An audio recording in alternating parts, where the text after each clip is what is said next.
Hello students.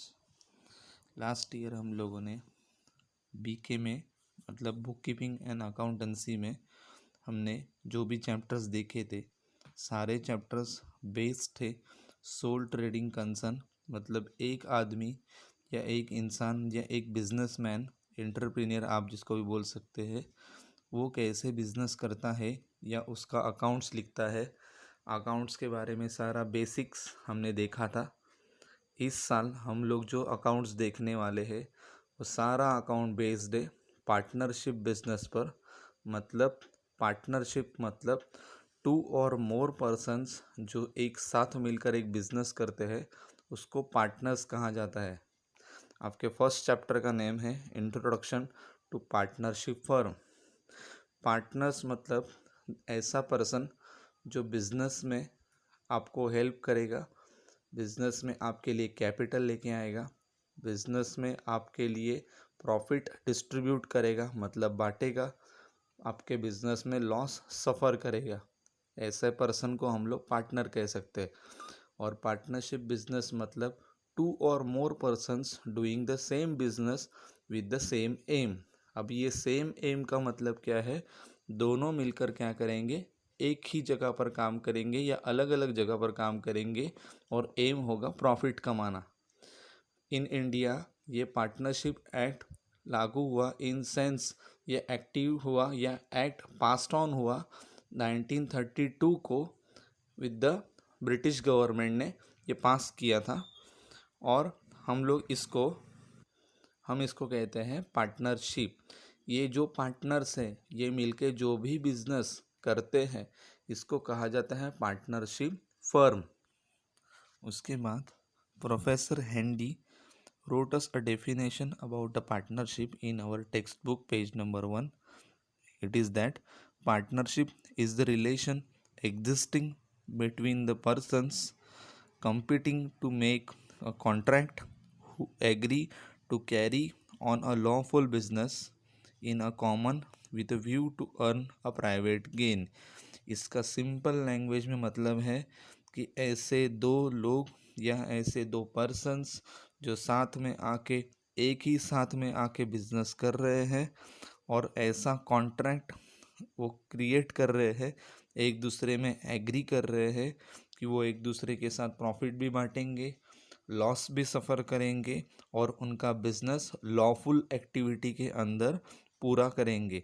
इसको private gain, to earn a private gain, इसका मतलब है वो क्या करेंगे? बिजनेस के अंदर प्रॉफिट कमाएंगे और प्रॉफिट को एक दूसरे के अंदर डिस्ट्रीब्यूट भी करेंगे, ऐसा वो बोल रहे हैं। उसके बाद में पेज नंबर 2 पर आपको दिया है फीचर्स ऑफ पार्टनरशिप फर्म। उसका फर्स्ट पॉइंट है एग्रीमेंट। एग्रीमेंट तो 3 तरह के होते हैं। बेसिकली आपके टेक्स्ट बुक में 2 एग्रीमेंट दिए हैं। फर्स्ट है ओरल एग्रीमेंट और सेकंड है रिटन एग्रीमेंट। ओरल एग्रीमेंट मतलब ऐसा एग्रीमेंट जो आप अपने मुंह से सामने वाले को बेसिकली कहते हैं, इन कोई भी रिटन फॉर्म में उसको दिया नहीं जाता, कोई भी पेज पर, कोई भी स्टैम्प पेपर पर आप लिख के नहीं देंगे। और रिटन एग्रीमेंट को स्टैम्प पेपर अंडर या रजिस्ट्रार एक्टिविटीज़ के अंडर लिख के दिया जाता है कि हमारा ये बिज़नेस है और हम उसको इसी तरह से कंडक्ट करेंगे, इस टाइम पे करेंगे, हम लोग यहाँ यहाँ इस प्लेस पर कंडक्ट करेंगे, ऐसा बेसिकली दिया जाता है। इन दैट नेक्स्ट पॉइंट आपको दिया है number of partners. Minimum 2 numbers are required to start any partnership business. Maximum numbers of partners are 50 by the Partnership Act 19, that is 2013, which is given in your textbook. Point number 3, lawful business. Lawful business means that business which is agreefully or lawfully in India, means ऐसा business जो भारतीय government, that is Indian government आपको allow करती है, आप ऐसा ही business करेंगे। कोई भी इलीगल एक्टिविटी बिजनेस आप नहीं करेंगे। ऐसे बिजनेस को लॉफुल बिजनेस कहा जाएगा, फिर वो बिजनेस कुछ भी हो। उसके बाद है number 4, sharing of profit and losses. जो 2 पार्टनर्स बिजनेस साथ में कर रहे हैं वो प्रॉफिट और लॉस को भी डिस्ट्रीब्यूट करेंगे। प्रॉफिट को हमेशा इंजॉय किया जाता है, लॉस को हमेशा सफ़र किया जाता है। इसके बाद है next point number 5, unlimited liability.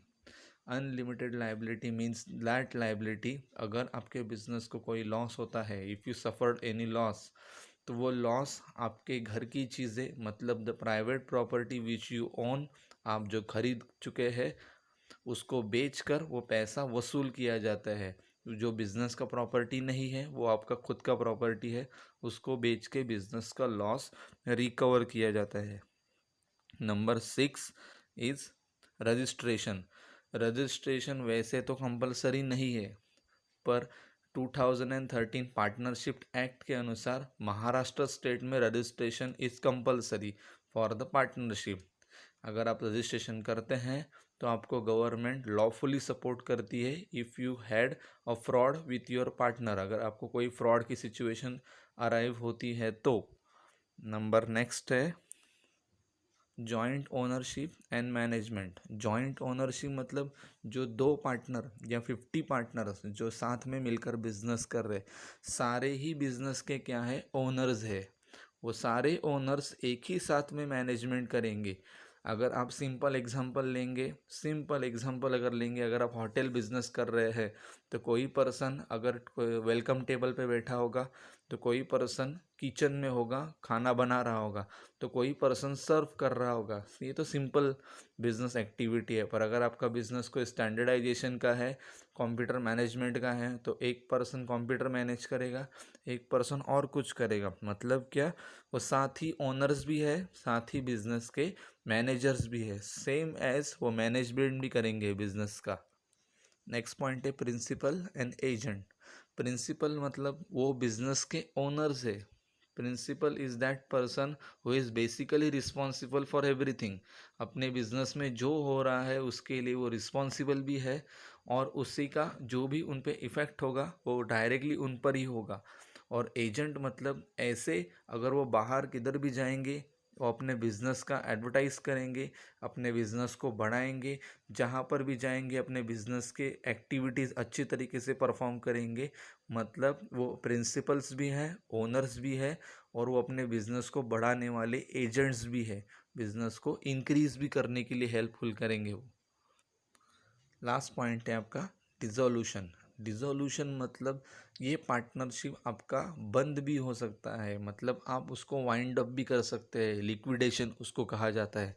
मतलब अगर किसी स्पेसिफिक कॉन्ट्रैक्ट के लिए आपने पार्टनरशिप किया हो, तो वो कॉन्ट्रैक्ट एंड ओवर हो जाने के बाद नहीं, मतलब ख़त्म, दैट इज़ कंस्ट्रक्शन उसका, या उसका जो भी आपने लिया था ऑर्डर, वो कंप्लीट हो जाने के बाद में आप बिज़नेस को क्लोज डाउन भी कर सकते हैं।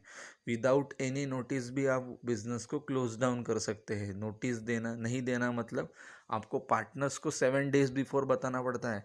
अगर आप अपने बिजनेस को बंद करना चाहते हैं विदाउट एनी रीज़न, तो आप 7 डेज पहले इन्फॉर्म करके पार्टनरशिप को तो भी क्लोज कर सकते हैं। नॉट एनी स्पेसिफिक रीज़न, अगर आपका एज हो गया तो भी आप बिजनेस को डिसॉल्व कर सकते हैं। डिसोल्यूशन का मतलब पार्टनरशिप को एंड कर देना। पार्टनरशिप ख़त्म इसका मतलब बिजनेस ख़त्म नहीं। पार्टनरशिप ख़त्म मतलब सिर्फ पार्टनर्स ख़त्म हो जाएंगे। अगर आपको इसका बेस्ट एग्जांपल चाहिए तो आप हीरो होंडा को देख सकते हैं। आज भी हीरो अपने बाइक्स बेच रहा है और होंडा अपने बाइक्स बेच रहा है।